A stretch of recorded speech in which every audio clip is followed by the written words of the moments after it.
Satan! Satan! Satan, help me! Help me, Satan! Please, help! Help!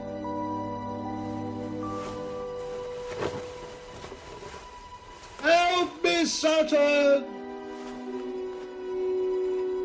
Satan! Help! Don't let them take me, Satan! Help me, Satan! Satan! Don't let them take me, Satan! Help me!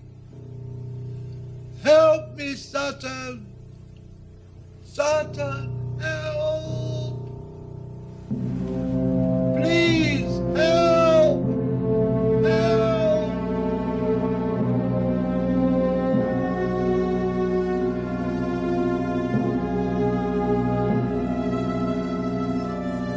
Help me!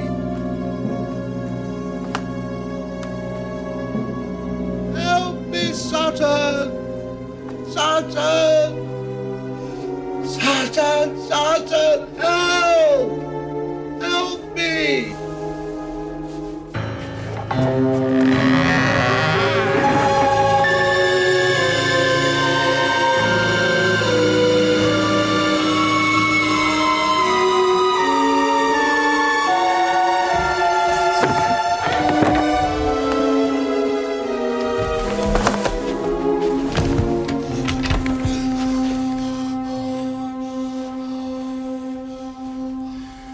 Satan! Satan!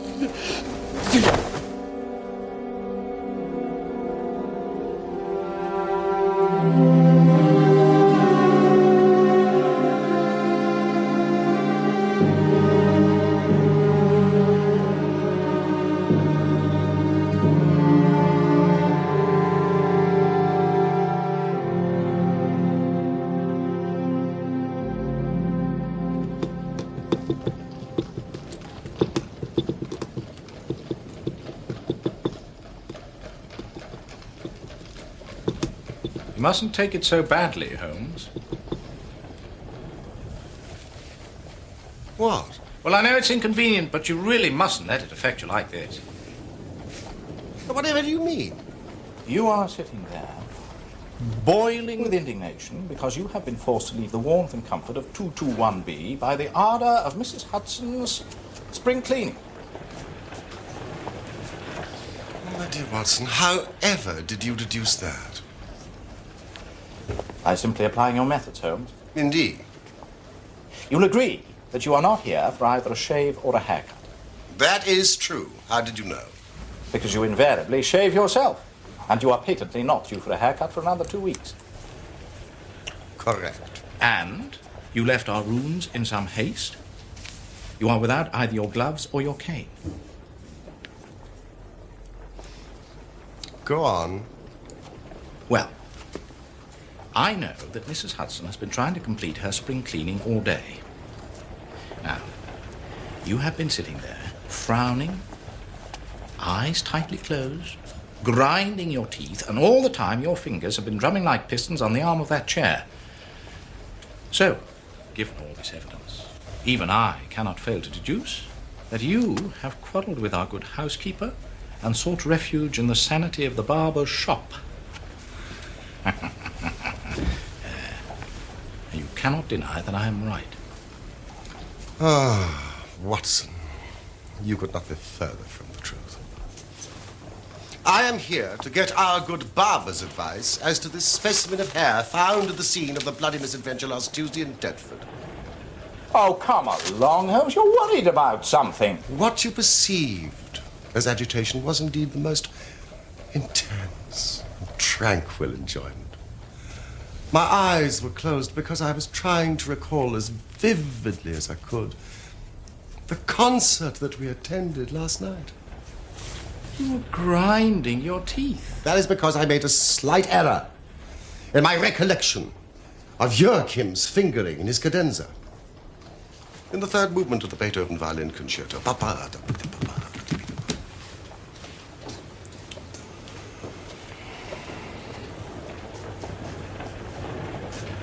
Nevertheless, there is an element of truth in what you say. Ah!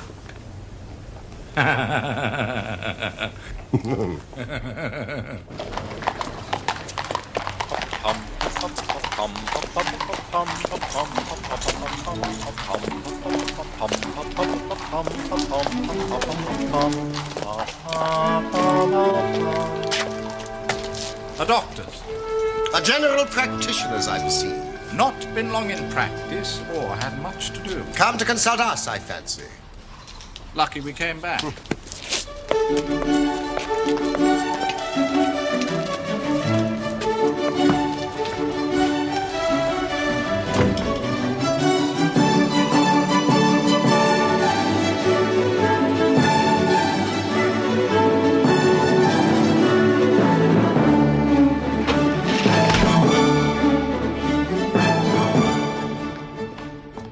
Mr. Holmes. Thank you, Mrs. Hudson. Doctor. This is my friend and colleague, Dr. Watson. Pray, resume your seat and tell me how I may serve you. Well, I am indeed a doctor. My name is Percy Trevelyan. I live at number 403 Brook Street. Aren't you the author of a monograph upon obscure nervous lesions? Yes, but I so seldom hear of the work, I thought it quite dead. By no means. My publishers give me a most discouraging account of its sales. You are yourself a medical man. Retired army surgeon. My hobby has always been the study of nervous disease. I should, of course, like to make it an absolute speciality. But a man must take what he can get first. However, this is beside the question. And I do appreciate, Mr. Holmes, how very valuable your time is. The fact is that a singular train of events has occurred recently at my house in Brook Street, and tonight they came to such a head that I felt it was impossible to wait another hour before asking for your advice and your assistance. You are very welcome to both. Let me have a detailed account of the circumstances which have disturbed you. Well, one or two of them are so trivial that I am almost ashamed to mention them. But the matter is so inexplicable, and the recent turn it has taken so elaborate, that I shall lay it all before you, and you shall judge what is essential and what is not. I am a London University man, and I am not unduly singing my praises when I say I was a very promising student. And it was thought a distinguished career lay before me. However, there was one great stumbling block. Money? Indeed, Doctor, money. I needed capital not only to practice, but also to get out of the squalid rooms I was forced to rent. I could not expect my patients to trust me if I could not afford the proper equipment. Yes, I've seen it happen to too many of us. I myself was obliged to go into the army in order to follow my career. Indeed. I had thought of abandoning my own career, except for one sudden and unexpected incident. Exactly what kind of incident? One morning, 2 years ago, I received a visit from a man by the name of Blessington, who until that time had been a complete stranger to me.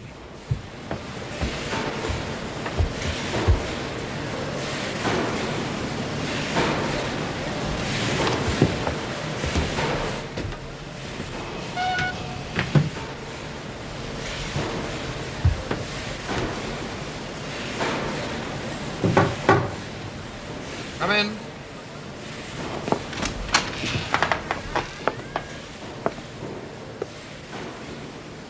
Good heavens, do you live here, in this? Yes, I'm afraid I do. You are the same Percy Trevelyan who's had so distinguished a career. Recently won the Slater Award for Medicine.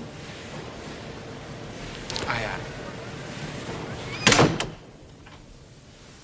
Then answer me frankly, sir, and you'll find it in your interest to do so. Despite your present financial situation, you clearly have all the cleverness that makes a successful man. But have you the tact? I trust that I have my share, sir. Any bad habits? Not drawn toward drink? Now, really, sir. Quite right. Quite right.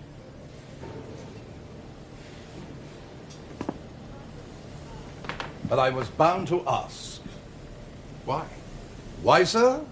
Simply, why, with all these qualities, are you not in practice? Come now, it's the old story, more in the brains than in the pocket, eh? Now, sir, what would you say, sir, if I were to start you in Brook Street? If a specialist is to succeed, he must aim high, and a practice in Brook Street is just the beginning. Capital, keep yourself in style, to hire a respectable carriage and horse, a surgery that's worthy of you, waiting room, servants, and the best equipment that money can buy. That is what you will have, sir.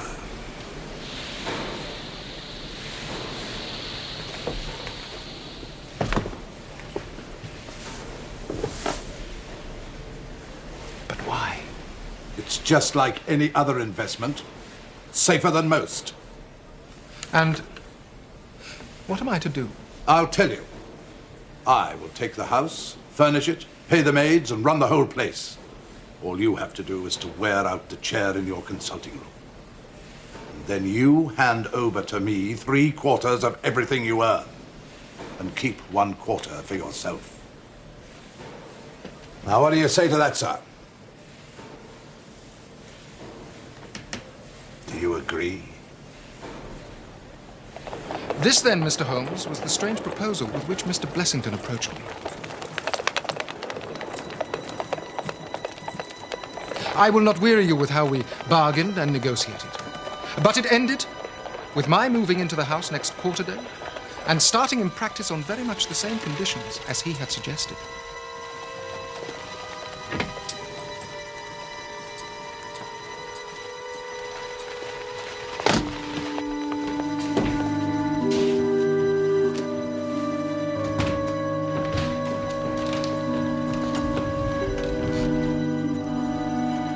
Waiting room for your patients?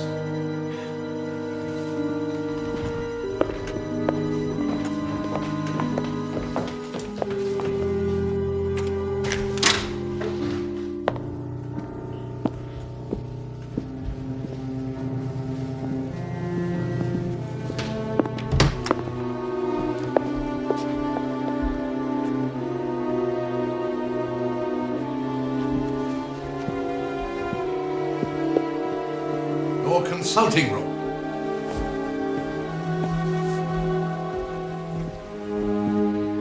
I can't believe it, Mr. Blessington. Nor can I thank you enough. He turned the 2 best rooms on the first floor into a sitting room and a bedroom for himself, and came to live with me in the character of a resident patient. His heart was weak but not abnormal, and yet he demanded constant medical supervision. He was a man of singular habits, shunning company and very seldom going out, except in one respect. Every evening at the same time, he would go for a walk for half an hour exactly, no matter what the weather. And every evening at the same hour, he would walk into the consulting room. He would then examine the books, put down 5 and 3 for every guinea I had earned, and then carry the rest off to the strong box in his own room.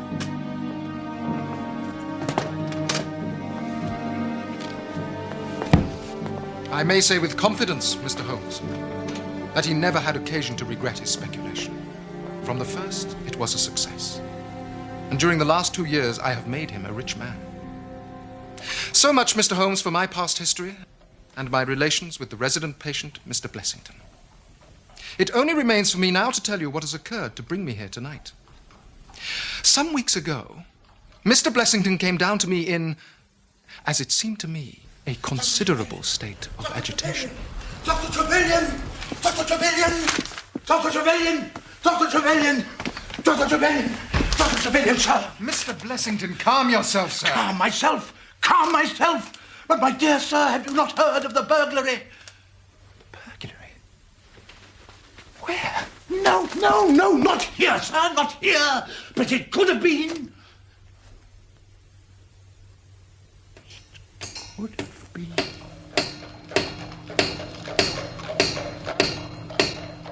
Within a week, the whole house had become a fortress of bolts and bars and locks. Are you sure these bars are strong enough? They'd be strong enough for the Bank of England, sir. Mr. Blessing. When I questioned him upon the point, he became so offensive that I was compelled to drop the subject. At first, Mr. Holmes, I thought he merely sought to protect his strongbox. But then, I suspected that it was his life he was protecting. From then on, he stopped going out altogether, peered continually out of his windows, and kept himself locked in his room in what I can only describe as a state of mortal dread.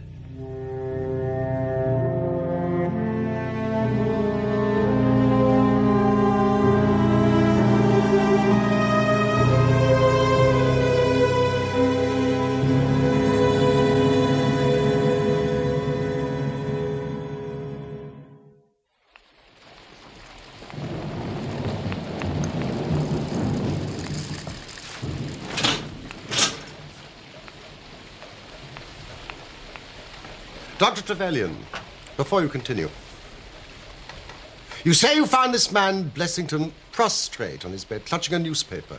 And more precisely, the remains of a newspaper, for he had torn it to shreds.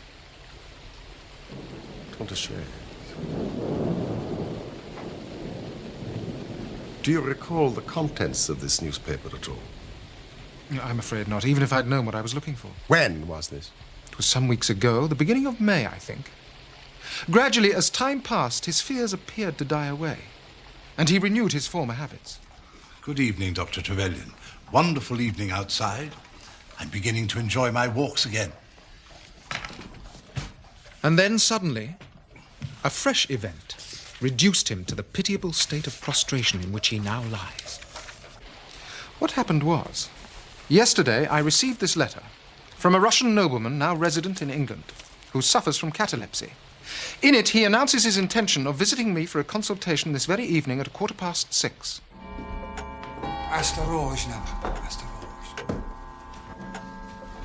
Because the chief difficulty in the study of catalepsy is the rareness of the disease, you may believe that at the appointed hour, I was eager to receive the patient. Good evening, gentlemen. I'm Dr. Trevelyan. And it was you, sir, I assume, who wrote to me?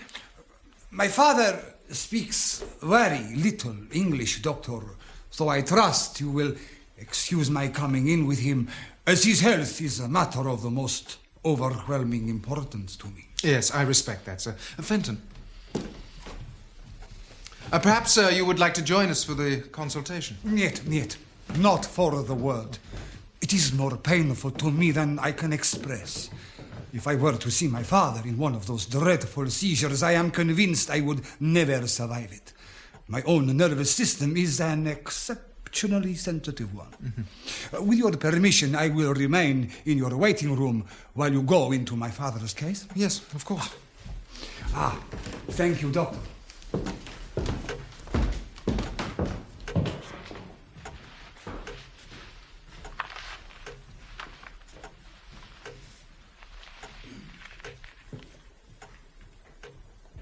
Thank you, Fenton.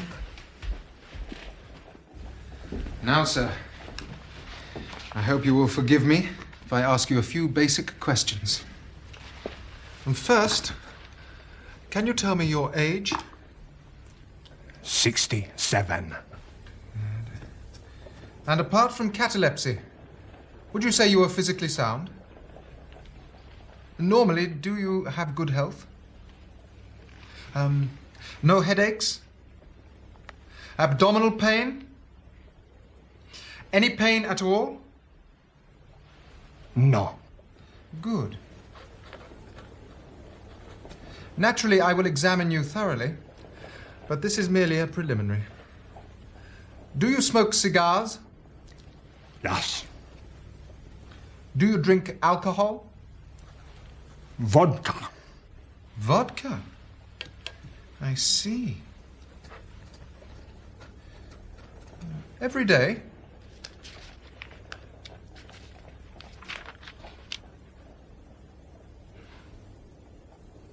My God. I didn't expect it.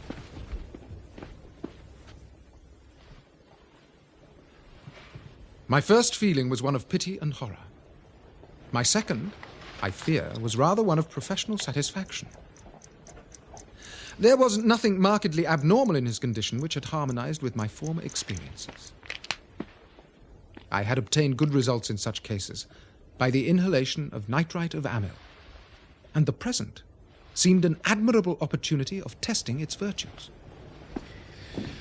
Now, sir, I believe you can hear me. I shall be back directly, rest assured.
Fenton, immediately!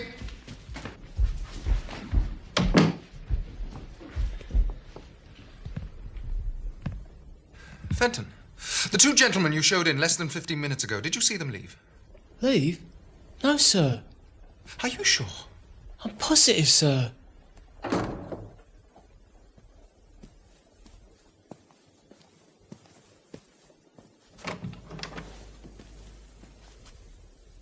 Good evening, Dr. Trevelyan. Good evening, Mr. Blessington. And how was your walk today? A little rain, but very amiable, my good sir. Very amiable. Did you hear them leave? No, sir.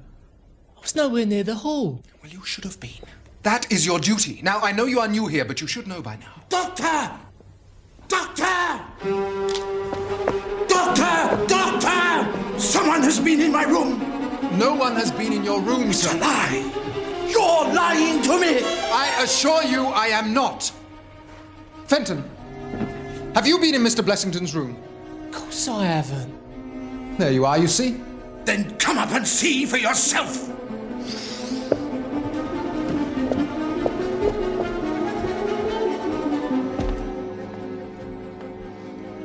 Now, sir.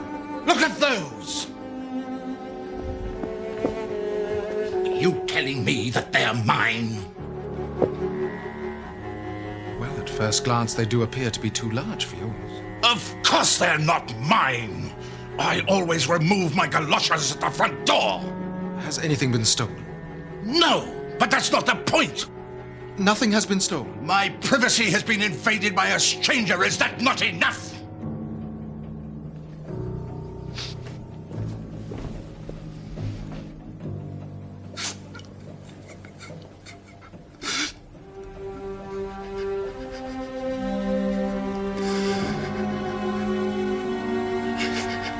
Mr. Blessington? Mr. Blessington? Leave me alone. Go away, leave me alone. Surely there's something I can do to help. Shall I call the police? No. No, not those bunglers.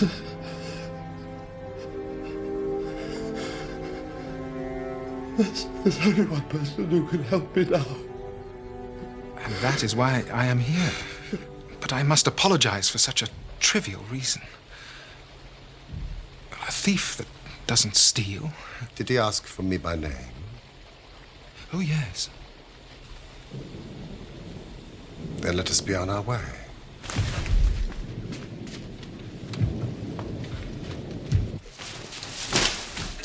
Thank you. This way?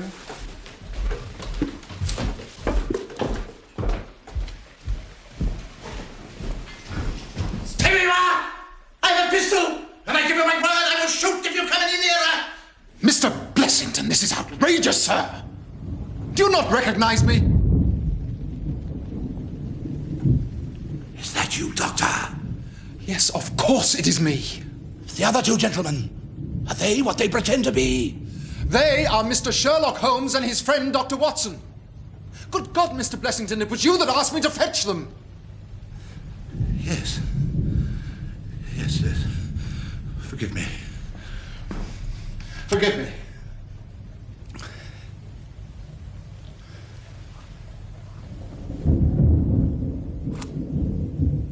Gentlemen, do come up. I'm sorry if my precautions have annoyed you. Good evening, Mr. Holmes. I'm sure I'm very much obliged to you for coming round. No one has ever needed your advice more than I. No one. I expect Dr. Trevelyan has told you of this unwarrantable intrusion into my rooms. Why, sir, Mr. Blessington, who are these two men? Which two men? I don't know them. Then why do they wish to molest you? Molest me? You can hardly expect me to answer that. You mean that you don't know? Come in here, please. Just have the kindness to step in here.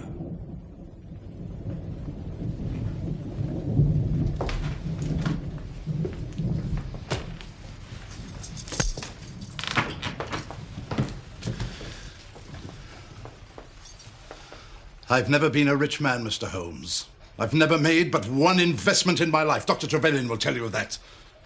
But I don't believe in bankers, sir. Never trust a banker, Mr. Holmes. Never. It's between ourselves. What little I have is here, in this strongbox. So you can understand what it means to me when unknown people force themselves into my rooms. Mr. Blessington, I cannot possibly advise you if you try to deceive me. Deceive you? But I've told you everything. Good night, Dr. Trevelyan. Mr. Holmes! No advice for me? My advice to you is to speak the truth.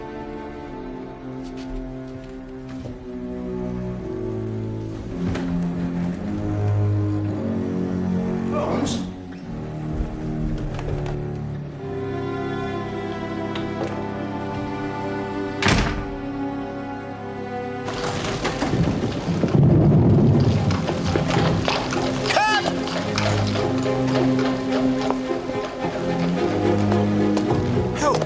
I can read in a man's eye when it's his own skin that he's frightened for. Yes, but why did you call him a liar? Because I am certain that he does know who these men are. Cab!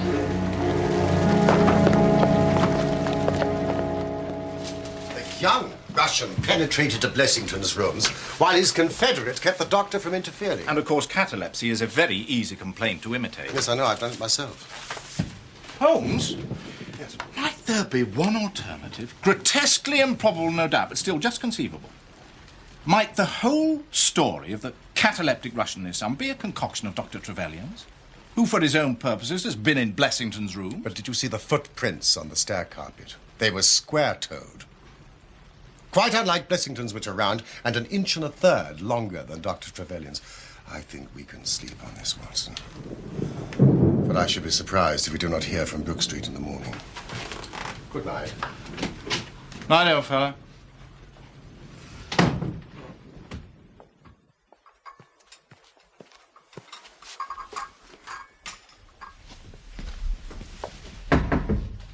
Morning, Doctor.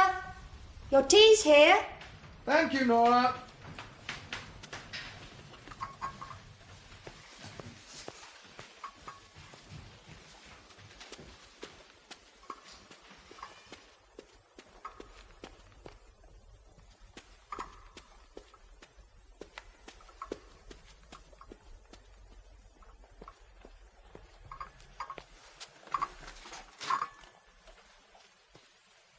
Mr. Blessington, your breakfast tea. Mr. Blessington?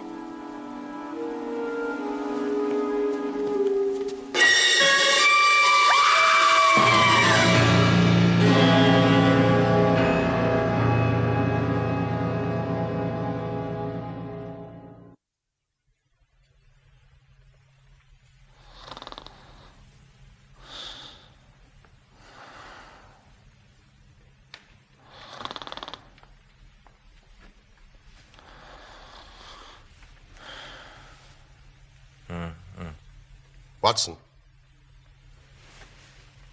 Get dressed quickly. There's a cab waiting for us. Why? What's the matter? The Brook Street business. Any fresh news? For God's sake, come at once, P. Trevelyan. Oh, Mr. Holmes, I'm so glad you could come. What has happened? Mr. Blessington has committed suicide. Suicide? Yes. He hanged himself during the night.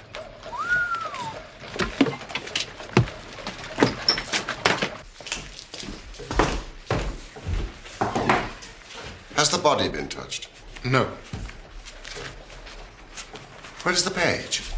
Nowhere to be found.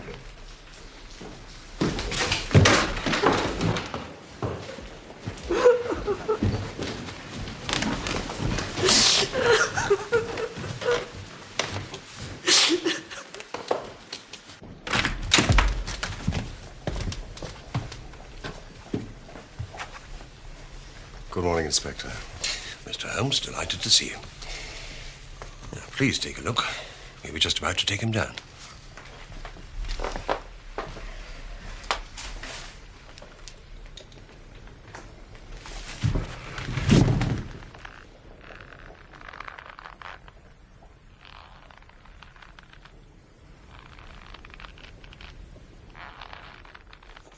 Right, Inspector. Stretcher!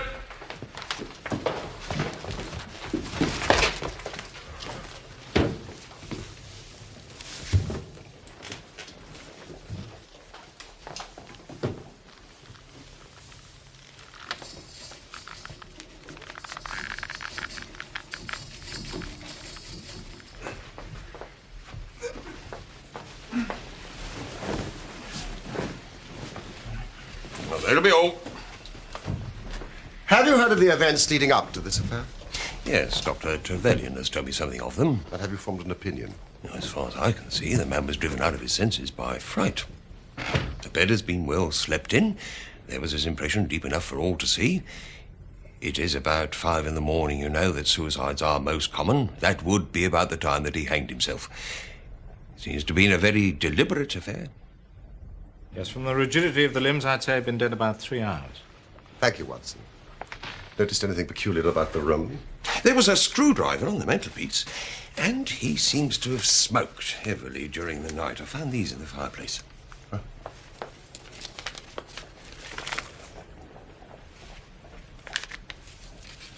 Have you his cigar holder? No, I haven't seen one. His cigar case, then? Yes, it was in his coat pocket.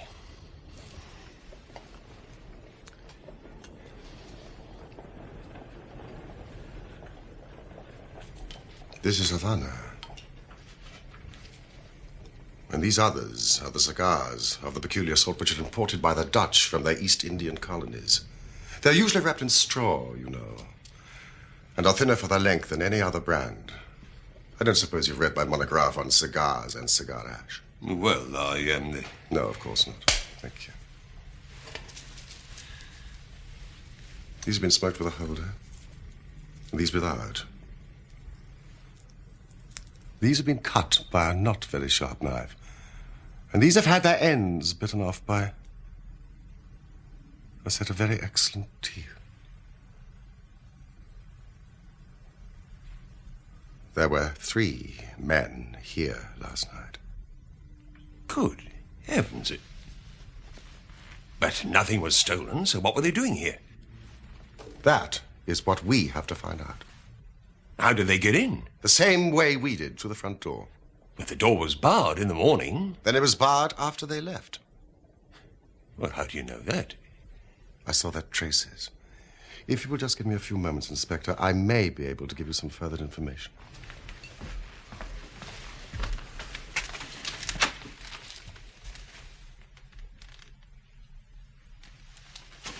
Don't move, Watson.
The actual facts are very simple.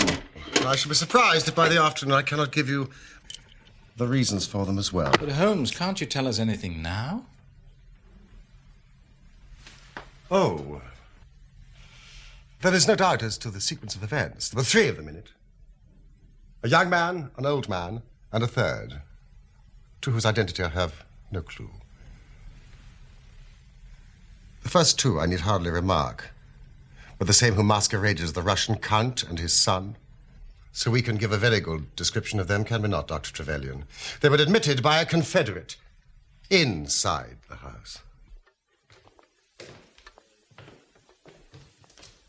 They entered the hall, the older man first, the younger man second, and the unknown man in the rear.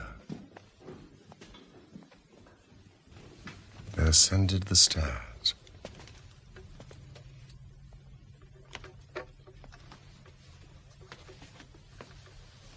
With the help of a wire, they forced the key. Even without the lens, you can see where the pressure has been applied. On entering the room, the first proceeding must have been to gag Mr. Blessington.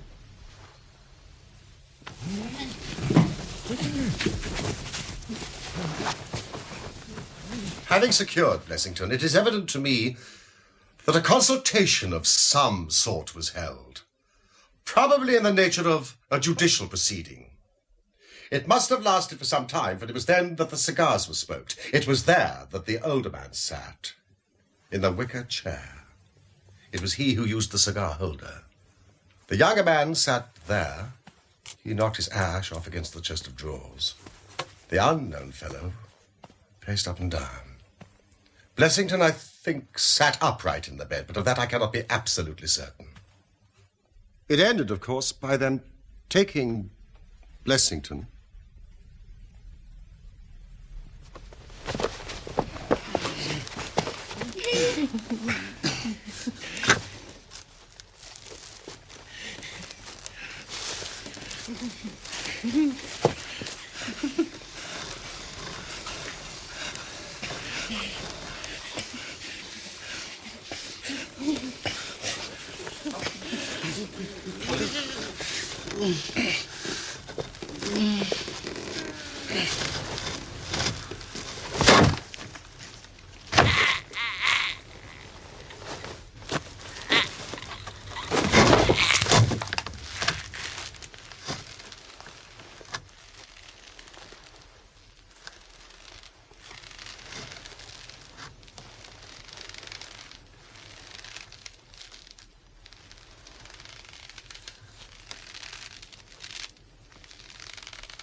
Now, this matter was so prearranged that it is my belief that they brought with them some sort of block or pulley to serve as a gallows. Oh, yes, a gallows, Inspector. This was a revenge ritual. What an extraordinary story. But what proof? I'll have it before the day's out.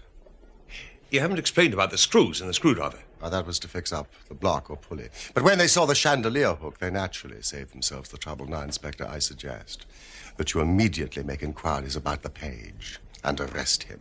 Certainly, Mr. Holmes. I will be back here a little before 3 o'clock. Good day, Chief.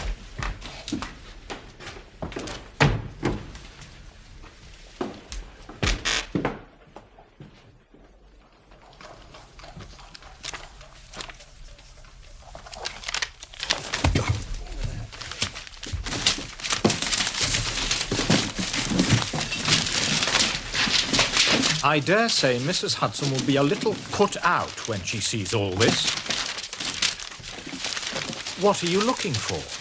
Worthington. W. Worthington. March. 1880, I'm sure. March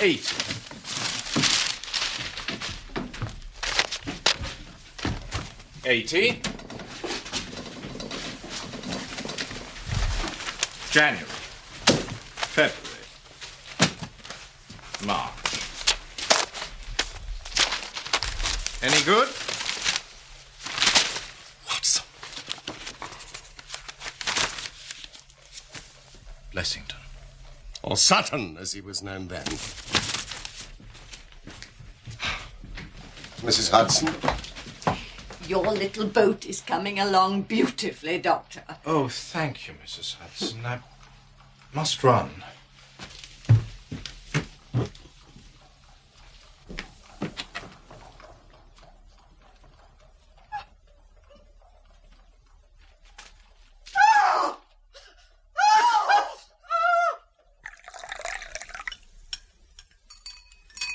Oh, thank you.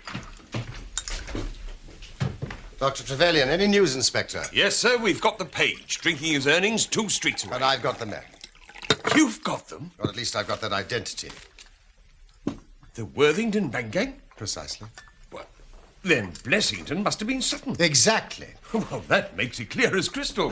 Not to me, I'm afraid. Dr. Watson, would you... You may have heard of the great Worthington Bank affair. There were 5 men in it. The 3 who were in this room, a 4th named Cartwright, and Blessington.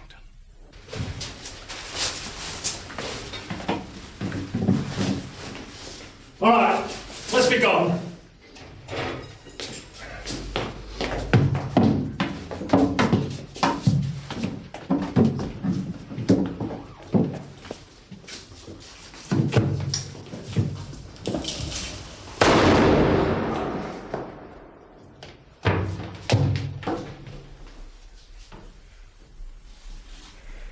It's a hanging job now. Only if someone squeals.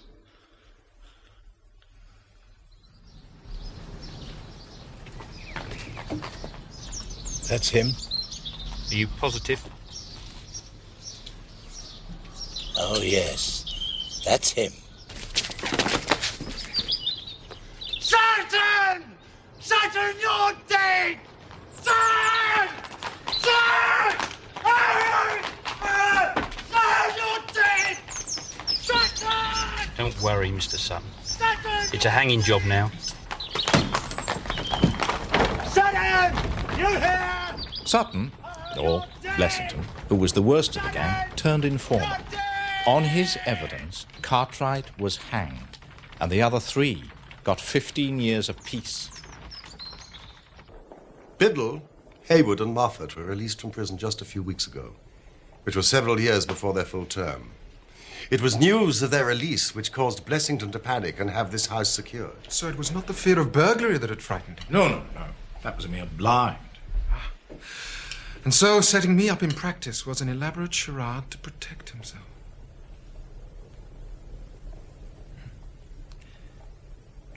Well, why could he not tell you this? He was trying to hide his own identity from everybody for as long as he could. His secret was shameful, and he couldn't bring himself to divulge it. However, wretch as he was still living under the shield of British law. And I have no doubt, Inspector, that we shall see that though that shield may fail to guard, the sword of justice is still there to avenge. In spite of the efforts of Sherlock Holmes, the 3 murderers of Blessington eluded the police and fled the country aboard a ship bound for Portugal. It was a few weeks later that we learned that the ship, the Nora Crana, had sunk with all hands upon the Portuguese coast, some leagues to the north of Oporto.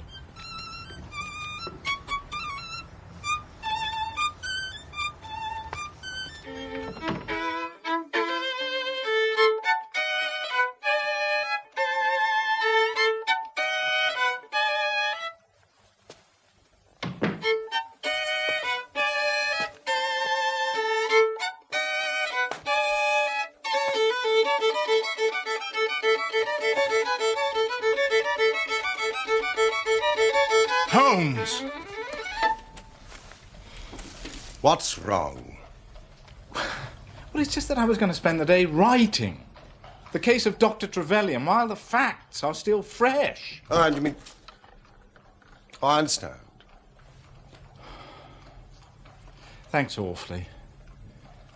It's just that it is difficult to concentrate otherwise.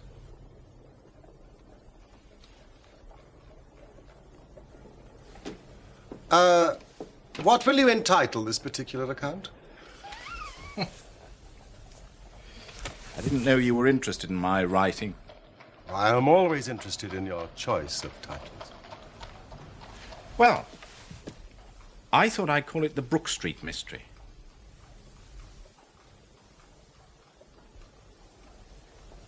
No? Well, I myself would prefer The Resident Patient. But please do not let me influence you. The Brook Street Mystery. No doubt would suffice.